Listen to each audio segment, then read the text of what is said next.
welcome to Podcast This Escape, the podcast where we talk about the escape room that we escaped from in the previous episode of this podcast. Sandra, that was fantastic. Yeah. Thank you guys for playing. It was so much fun, and there was so much media for it, which was different. Oh, it was. And wonderful. You put in a wild amount of effort. I don't think I've ever put that much effort into a room. Is this just is media creation just a thing that you do in this way? Yeah, so let me tell you a little backstory. Secret Agent Someone is actually a story that I'm working on. So it wasn't like these characters were only created for the escape room. This is kind of a themed escape room to the stories. So yeah, I have so many different stories in my head, as you may have seen. Hidden Easter eggs in the room. There were several books by Lexicon, which is me. So, a lot of those and even more are stories that I work on. And I have so much lore in my head, but I just can't find the time to put it all together and do a concise novel or something like that. So I just publish short stories in writing communities and stuff like that. So, I earlier this year, decided, let me just work on one. And I kind of took a poll from people to see what genre, because as you said, genres are very varied. Yeah. And I literally have probably stories in every genre.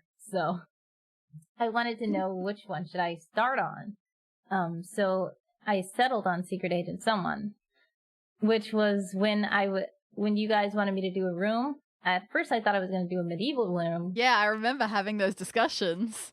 But since I had chosen Secret Agent Someone, I said, okay, I'm going to have to try to make this work and make a Secret Agent room. And I hope you guys liked it. Yeah, it was absolutely. Great fun. I didn't expect it to be a Secret Agent room when we started. When that woman was stuck in the closet, I thought, oh, things have changed now. This is a different focus, but I liked it. I enjoyed the change. It was nice. Would you like to do a shout out to your voice acting talents? Yes, I do. Okay, so I have someone, the star of the show, is played by John McNally. Please check him out. He's on Instagram and he's on Fiverr.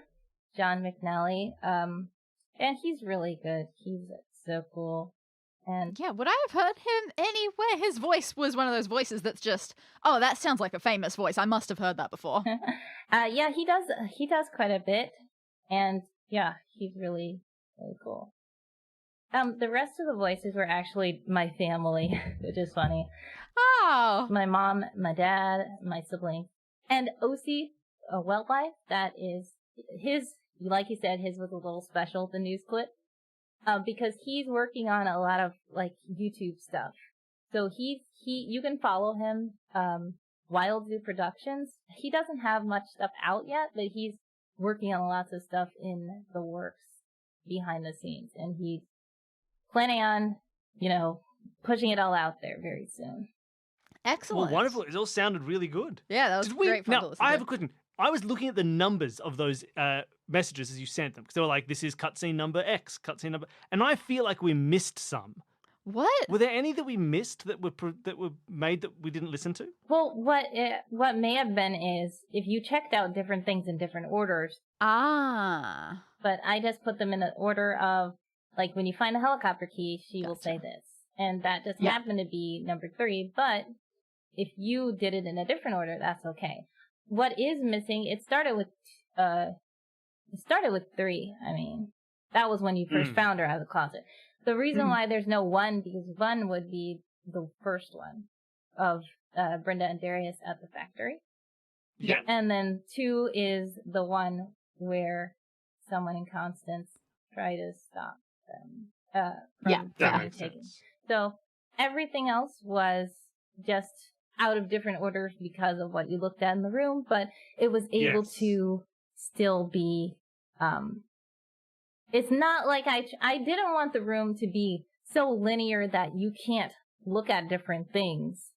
Oh yes, yeah. Getting them out of order was perfectly reasonable. That was fine. I guess it was 1 and 2 that we missed. 1 obviously being the intro, Yeah. and 2 being this other. I Scene. didn't notice that at all. I wasn't looking at Well, titles you like that. It could have been a puzzle. I felt that one of the final ones we got where his battery ran out just after we'd gotten the purple key, right? It was the purple one I think and the so, yeah. rafts. That one felt the most to me like, yes. How did you know that we'd done exactly these things? This is uncanny. And I know it shouldn't have, but The funny thing is, it took quite a bit of work to try to make it where there were checkpoints where I, like, at this point, you would know this. Because I did have to change some, and I was like, wait, I know what it was. Okay, so there was a point where he said he smelled gas in the room. And then there was a point where she said the gas is getting to him. So I had to make the gas getting to him part come last. So that's why I made it the bookshelf, and you can't get to the bookshelf until you find all the books. So that's why that was in order. But then That's there was fair. other things where he said he managed to take the blindfold off, but in the other one, he didn't say anything about the blindfold. So he could have still had it on, or he could have taken it off. So it took a lot of thought into exactly wording. But yeah, I managed, and it felt like a video game cutscene. Yes, yeah, and it worked out that way. Like, knowing where the gates are is always really important for that sort of stuff. Uncharted-y. Because it does happen I think especially in like old games, back when when video games had their whole writing team be like one person who did the programming as well. And it was, sometimes you get these moments where you'll say a thing and the characters will talk about something you haven't discovered yet. Oh, and then you discover it later and you're like, okay, that was clearly out of order. Yeah, like choose your own and adventures. Yeah, and certain things where they're assuming they're like, that. oh, of course, and this key that you found, like, yep, the key that I found, and you're sitting there as a player going, what are you talking about? This key, I never found the key, because you've accidentally, because it was one person who was doing the programming, the art, the writing, and so you get it less nowadays. But I remember that used to be a thing as a kid. That's still finding these games where you could break them that way. Yeah, now obviously breaking them is worse, but it's just got the side tangent that interactive fiction ones can have, where you get to a page and it says, have you previously been have you been to this room and they before? have to ask you. Do you know who Jacob is? If so, turn to this page, and you just feel so ripped off if you don't. But even when it's not breaking it, but when it's just like, you'll have met a character who's like the mystery man, and then when you do a certain thing, they say, and what did Greg say? Who's Greg? And then you're like, oh, later on I uncovered that the mystery man is Greg, and this was assuming I already knew that, which I didn't. So it revealed it to me too early. Yeah, so but no, definitely think it can happen. Everything felt very structured without being railroaded for this, I thought. Especially with those books, finding the 6 books. That felt very neat without being forceful in any way.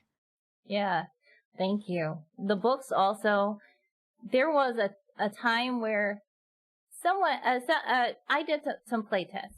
So it was possible. My little sister, the one who was walking her dog up and down the street, she played with it just at the early stages, but she managed to do the whole room and get out without going into the bathroom at all and seeing the helicopter key. So when they got out, I was like, wait, you don't have the helicopter key. So somehow I didn't make it where you had to go in the bathroom at first. How funny. So that's why I had to make a book in the bathroom. A book in there, yeah. Yeah, but also we got water out of the bathroom as That well. was actually new as well. Man. That's wild. So, yeah, going into what actual puzzles there were, that fun little practical one of making it float, we went straight to, most escape rooms would use a magnet or something for this, because very few escape rooms will have water in them. You will find some that do, but it's such a normal thing. Yeah, it's the first really immediate should thought. see it I'm coming. so used to that idea. But that's fair enough. It's But infuriating that we even didn't get that birds immediately. know how to float things out of tubes.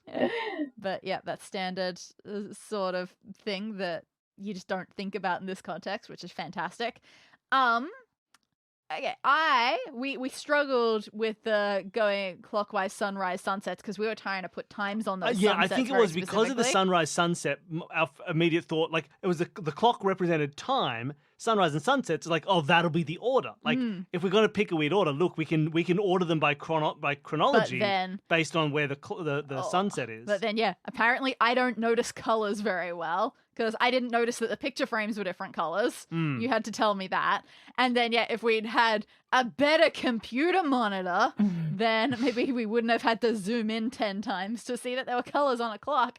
I think had that happened, at the very least, I would have been able to get that from there. You would have gone clockwise, I think basically. so. I think the colors would have sent me the wrong way. Really? Especially because then it's like the colors in the top right for the next one can't have I suppose the reason they don't highlight an hour is that they're not on an hour. They're at, 2:30. Yeah, they're between. And then it's like also now there's no color that associates with that one to here. It just the fact that there were no colors associated with them might have led you to go, okay, so you just want those 4 then. I considered that. But then the fact that they were in the correct clock places made me assume. You know what that it I think couldn't. for me would have made me go more likely to go color Yeah. clockwise if I had just noticed that the 12 and the 12 were the same.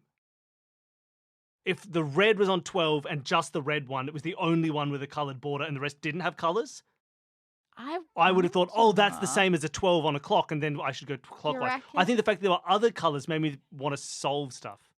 So maybe I To should me, have just left it there. No, it might just be. It might be I different. think this is but I just think a for different me, brain if thing. only one 'cause of them had been, if it was I just the don't- 12 o'clock had been the see, 12. I don't know if that would have worked for me. Because I think having more colors makes you think, oh, there's stuff I have to do with these. Like, oh, 12 is here and green, and blue, and black. So I What if felt there like had there been was more two, of a just puzzle. one at the 12, one at the 6? Maybe that would have been a bit better. But the fact that they all had colors and some of those colors weren't and some of them were, I thought there was going to be much more puzzle to it. But I think if it was just, hey, the 12 is the same as the 12, like, oh, maybe I should do them clockwise. Yeah, Would have jumped into my head. I think it's an interesting point because the puzzle itself, it worked. It was great. It was solid. But we had found what felt like an alternate way of doing things that at the time felt equally as valid because I hadn't noticed that there were colors. And so knowing how to rule out that as an option, like we said, oh, some of these are a little hard to tell chronologically, but like maybe, I don't know, maybe if there were 2 with the sun in the exact same place. Well, they kind of were, but not. Yeah, but like- just because they were hand drawn, it's there just were enough there that were you think subtle maybe differences they're- that we were they're trying to subtly find different. them. So yeah, I guess that was it. But yeah, overall, the actual solution and what you had to do, great idea. It was very It solid. was a fun puzzle. I Yeah. really enjoyed it. It's one of those ones where like one of the hints didn't work for me, but it worked for you. Yeah. And if it been the other way around, it would have worked for me, not for you, guess I it's suppose. just one of those things, and this is why you have groups playing escape Yeah, rooms. that's why it's hard to do an escape room by yourself. Yeah. Were your playtesters playing alone or in groups? All right, so the funny story. I was going to try to, record a playtest, but I know you guys are doing Aw. the other thing, which is so cool. I love the Remember This Thank you. podcast. But it didn't really turn out good to be a playtest on the, on the show. But, it was various stages. So at the very beginning, I literally only had the latitude and longitude puzzle. Okay. I had the story already. I was just like, how would it make sense for puzzles to be in here? Because Ned Bevy is not supposed to be the kind of guy who's like, I'm Yeah, moving sure. puzzles around here. Like, I'm trying to help you get out. I hoped that I could convey, you have to do puzzles, but it doesn't feel like you're doing a lot of puzzles. But yeah, I didn't want to take you out of the story too much. No, yeah, that's I fair. hoped I did a good job of in story. I think it was good. Yeah. No, I think it felt fun. I liked the idea of, like, of finding where we were based on the fish. Worked out well in the I in felt the universe. very proud of putting those coordinates into the lock. I felt very good about that. That was clever. Mm. I didn't notice that at all. That only one of the reds was not in horrible fog or on land. Yeah. I think maybe it took us a while to jump to it because I don't think we thought of that as being a goal necessarily of like we should find out where we are. Once we got that idea that's true. something we As soon could as you achieve, said, then we're like, oh, let's look at this, the red. yeah, and- you said that, and then we left through that. But you're right. It wasn't a thought that I had at the time. Yeah, because it was one of those ones where it's like the solution in the end for the map, the biggest thing was knowing what we wanted to look for as opposed to how to look for it. I guess Which was that's interesting. true. Was there something that we missed of that? Because that very well could have just been something in the even in the intro that say, "Cool, you really got to know where you are." And I may have I don't just think I skimmed hinted over at that. it enough, probably. Maybe. I probably just Ugh. first when I did it, I was like, I didn't want it to be so obvious. Like red stands out to me because it's my favorite color. So if I just look at the map, I'm like, oh, that one's red, and then it's like, Oh, yeah, that is such a thing that's impossible to get through without just heaps and heaps of playtests. So when you've got something that's like a visual puzzle, and when you know the answer, your eyes are drawn to where the answer is so much.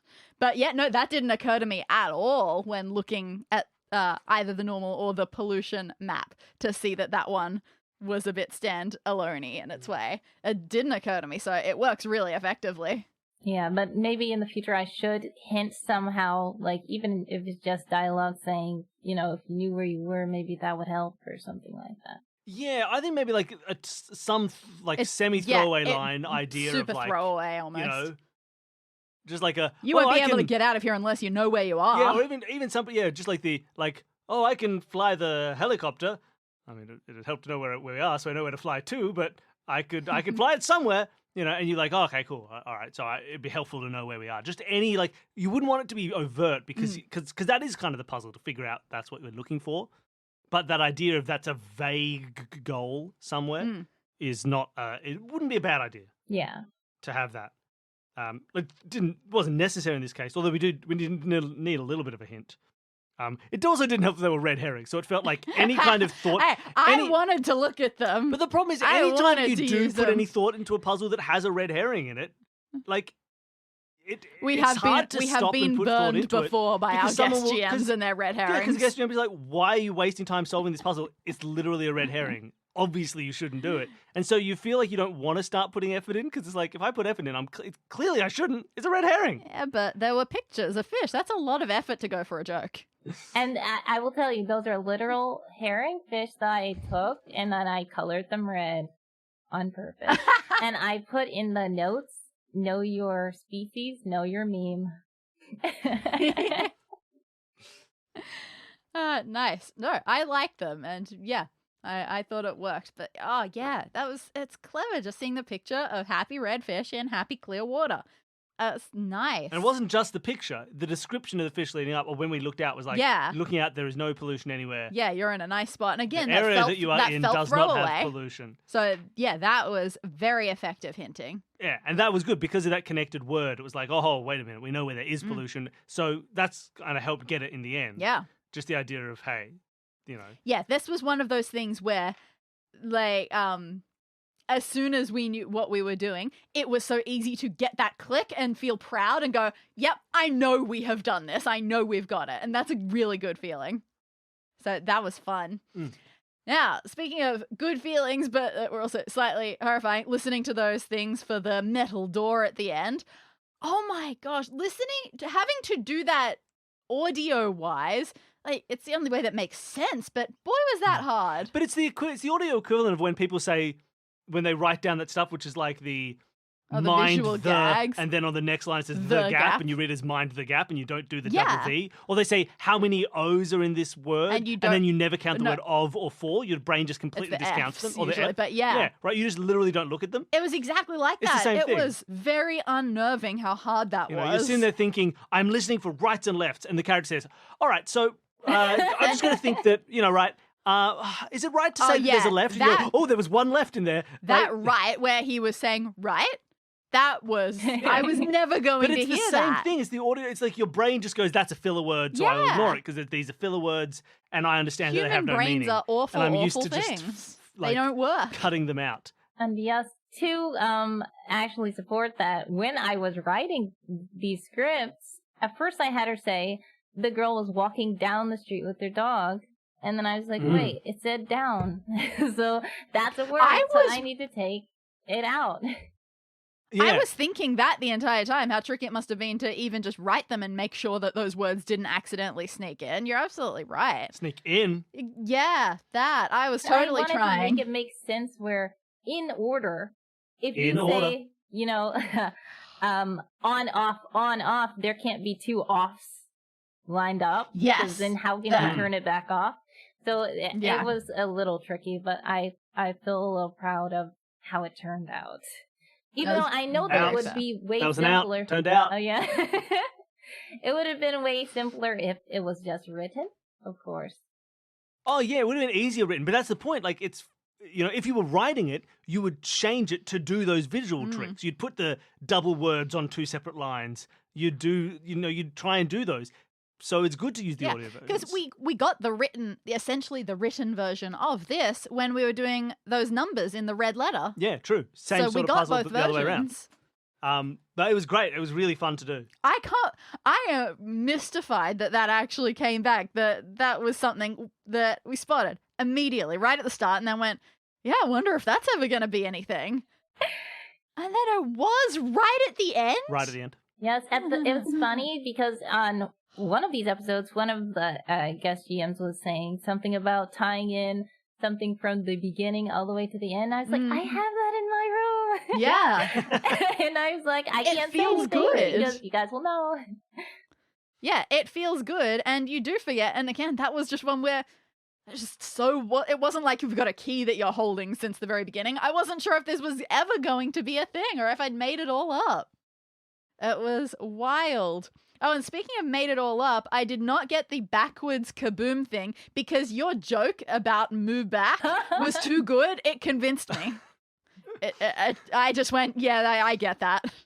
See, whereas for me, I'm so used to naming stuff in the silliest way possible that I didn't even think about. Like the idea of how do you justify it? Like, oh, and what does move back mean? I was like, just move back. It's just the name of the company.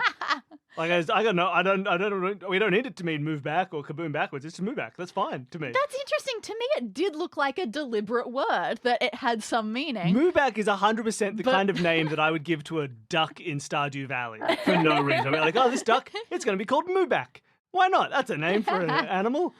No, yeah, I saw something, but yeah, you tell me a pun, I'm going to believe it. Maybe, Danny, when I see words that look foreign and strange to me, I don't think they're a joke because I'm just not a racist. Oh, yeah, that's it. That must have been it. That's it. That's the issue. See, I just trust the words to be real. So I really liked it. Danny, did you have, we've pretty much covered all this stuff, but did you have a favorite puzzle like that you thought was the most enjoyable for you? I think it had to be the herrings, getting the direction lock, because one, I felt proud of getting the lock, but yeah, I just thought that all of the bits tied together in a way that was just like oh my God, you can just see it now. Like it is right there on this map, this thing that is sticking out at you. But you didn't know it until you were looking for it, and I think that's really clever. I'm glad that when I saw the metal door, I said, this is a bop it, and then it wasn't. You did. It was a bop it. That was good. It just was a bop it. It was listen to these people say this in order, the things that you need to do to this door. It was a bop it. That's fair. And I'm glad. I'm glad it was a bop it. Do kids know what bop its are anymore? Well, bop it's like a real short-lived thing. I think people still know what boppets are. Sandra, you're young. What's a boppet? I saw it still sold at like Walmart or something. I saw it in a museum. I was at the British Museum. But I am familiar with it. And yeah, your coffee cup cluing was very on point for that because I did know there was a coffee cup there. And it felt like it was there for a reason, and yet you were telling us, no, the coffee cup is not doing anything. And so, all we needed to hear was, and I guess water goes in it. Yes, of course water goes in it. It's a cup. All right, let's use water. What would we be collecting water for that we aren't thinking of? Yeah. It's funny, though, the opposite thing happened. So I tested it multiple times, but I finally did the full room with my brother and my mom. So my brother was like, wait, the little floater, I need a cup. And I'm like, you saw a cup. And he was doing the opposite of you guys. Like, you guys knew there was a cup, but didn't think of the water to put in it. He was like, I need a cup. I'm like, bro, there's a cup right there. He didn't try to use his mouth. I was scared. I didn't have a cup. Do that, so I was like, "You saw a cup somewhere?" And he was like, "Oh yeah, a coffee cup." I'm like, "Yep." Nice. That's where you get that kind of like passive aggressive game mastering, where it's like, "All right, I'm going to fill my mouth with water from the sink." It's like, "All right, well, you walk over to the bathroom, you pass the coffee cup that's sitting on the table, and you walk straight in, and you fill your mouth with water." Sure. Nice. All right. So, do you have a favorite puzzle from this that you feel most proud of? I mean, well, I like how the letter tied into the bomb at the end. I just thought that was like, Yeah. like that. I think was really the first puzzle that I did, but I knew that was kind of the last thing that's gonna happen. But the latitude and longitude puzzle was the one in the room, the first one in the room, and then I like all of the puzzles for different reasons, but I Sure. started just making more puzzles because I'm like, wait, it's too easy. But then I was like, oh no, it's too many puzzles. It's too hard. So, but I think you guys did great. I hope it wasn't too long. We've had rooms that have basically made me cry, so we're fine. We're resilient, and no, it was very entertaining. It was really enjoyable, and you gave us good characters. Like, I'm sure there are some rooms out there where listening to half a dozen audio clips of NPCs talking would be boring, but they were really enjoyable to listen to. Enjoyable to listen to, which is a good thing, right? Because you never want it to feel like a chore to do the listening. You don't want it to be like, all right, I'll listen to how long is it? Oh, it's 2 minutes. I guess I'll. This was great. This felt really fun. I was engaged. I wanted to hear more of someone, especially because he wasn't there. It was nice because, like, we get to hear from someone again. Like Constance, we could have talked to whenever, but it was nice to have this person, like, as, like, a fun little flavor that's back again. Like, oh, you get another someone bit. And you're like, good, this will be fun. Mm-hmm. Yeah, and I didn't want it to be like just a lot of unnecessary fluff, so I wanted them to hint each time where he's at. So at first, I had him like saying more than one thing in each, like in one snippet, and I was like, wait, he should split it up so that like every time you hear from him, there's another clue. Then at the end, he kind of repeated some of it just in case you didn't, like he was like, well, I can't hear anything outside. Like, here's a little hint if you didn't catch it the first time. But I wanted to make it where each time you hear some new clue from him. Yeah, and that was a fun little logic, like a simple, because I didn't want to be too bogged down because it was like we're right near the end. It was a nice, simple kind of logic puzzle to finish. Of like, here we're looking for the right sort of room. It was exactly the right level to still feel like a puzzle and still reward everything we'd heard already, but without it feeling like it suddenly slowed the whole thing and made us go, oh, we got to stop and lose all of our momentum. So that worked out really well. I liked that. That was a fun way to put that together. Yeah, it's interesting how the pacing can work like that and how you want that to be, where the majority of stuff going on in one room followed by some smaller steps to get you to the end, because that's not always the best way to pace it. But... You could have done one huge puzzle at the end that brings in all these elements that we'd seen earlier, but it would have been very different. It may not have worked for this room. No, exactly. Like, you'd have to reshape the room entirely so that we were like, now we're finally using those keys and we're finally using those trees and now we can finally use that map and it all comes together. That would have been cool and different. But if you're not going to go that far all in, you don't want a really big puzzle that's only kind of half related. No, and sometimes when you've got things like threat of bomb, you want the ending to feel faster than the beginning. True. So yeah, it was well chosen in that regard. I am happy. Well, yeah, I enjoyed it. It was really fun. Now, I will just say, there were 7 partnerships, and there were 7 opals, and that never came up. So... it's terrible. It's the worst room I've ever played because I couldn't give each of the opals to one of my business partners. I should have 8 opals. The only thing I wrote down about that entire intro was 7 partnerships. And I was like, we're going to have to find 7 separate partnership deals and rip them all individually up and destroy all of them so that we can free ourselves of this contractual obligation. But nope. There was nothing. No, I loved it. I thought it was a really fun room. It was really engaging. It was interesting. I liked the twist when she came out of the closet. I've said it. It was fun. I assume that was one of those moments where, like, we wouldn't have heard her rattling around in there if we had checked it earlier. Obviously, that was a bit of a nudge to get the story moving. Yeah.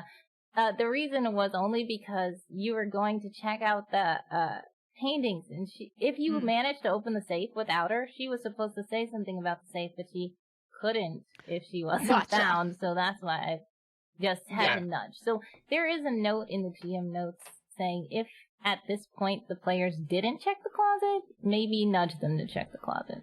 But for the most part, you can do a lot of stuff in the room without her. And if you choose not to untie her or whatever, you can still try to go ahead, but it won't be as fun and it won't be as, I guess interesting, and you won't feel the urge to find someone because you won't know about them. Because you won't know who it is, yeah. It's one of those things. It's like, technically, you could play the game wrong and it wouldn't be as enjoyable. And you'd just be like, yeah, well, you played it wrong. Do play better next time. That was wonderful. I loved it. If people who enjoyed the room wanted to find more of you online, is there somewhere they can look for you? Somewhere you want to direct like you've got people? some writing going. I am everywhere, and I actually do also have a Patreon too, because I redid it to be focused on Secret Agent Someone. So if you guys like him and want to hear more about those characters and stuff, you can follow me. I'm actually literally everywhere, but you can actually search Wordy Girl, WORDIGIRL.com, and it will redirect to my website. And on the social media page, I have every single thing I'm on linked. So, Brilliant. Twitter, Instagram, Facebook, everything. You can message me. I'm on Discord. So, yeah. And also, I did want to tell you guys something. I don't know if you guys noticed, but Brenda S. and Darius L. Nellendil is an anagram for Bill Sunderland and Danny Siller. Nellendil got me because I went, that's an awful lot of letters from my name. Wonderful. Brilliant. Yeah, so if you want to see more of what Asandra does, and you can see from this that it's cool stuff that Asandra does, go to wordygirl.com and check all of that out and support her. Good words. And support all of her stuff. I'm actually called Jill of all trades, so I do almost everything. You will see it on the website, so yeah. You seem like you'd be the perfect person, like if someone wanted to commission short stories and things like that, that you'd be a good choice. Yeah, go commission Asandra, everybody. Come on. All right. If you want to help support us, we have a Patreon as well. There's a whole bunch of extra stuff that you can get. Anybody who donates at any level can appear as an NPC in one of the rooms or murder mysteries that Danny creates. Mm-hmm. We also have bonus episodes. We talked that Asandra has been on one of our bonus episodes. We do playtests of all the rooms that Danny writes. And we also mentioned it a little bit in this episode that this season, because we're not doing playtests, we're doing a series of Remember This Podcast, which is like a podcast This Escape for our first season. We're looking back at our original rooms before we had a discussion show, and we're just talking through those and reevaluating and looking at what they're like and whether we change them and what we change and all that sort of stuff. So that's been a lot of fun. We also have shows that we have 2-minute mysteries where you can listen to Danny and I try and solve 2-minute mysteries written by Donald J. Sobel. Which is a great fun series. We've almost finished the book that we're doing, so we might. I mean, maybe we will have by the time this one comes out. Maybe we'll have by the time this one comes out. So we'll have hopefully bought another book to do something similar. And there's badges for $10 donors and other fun stuff. It's a nice way to support. If those ever reach people, postal system. International shipping is the asterisk on those badges.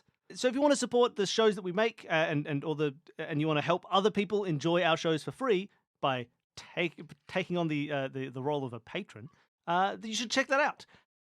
You can also check our other shows. We have Solve This Murder, if you haven't listened to that, which is where Danny creates murder mysteries that I try and solve. We also play games on Twitch as PlayThisGame_live.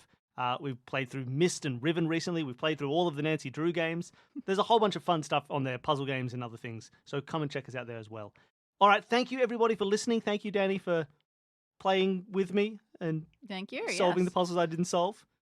Finishing all the puzzles I started solving and went, please, can you solve the rest? And thanks, Asandra. That was a really fun room. Thank you so much. Thank you guys for letting me come on the show, and thank you guys for playing. I'm glad you guys enjoyed it. That was wonderful. All right. Bye, See everybody. you all next time.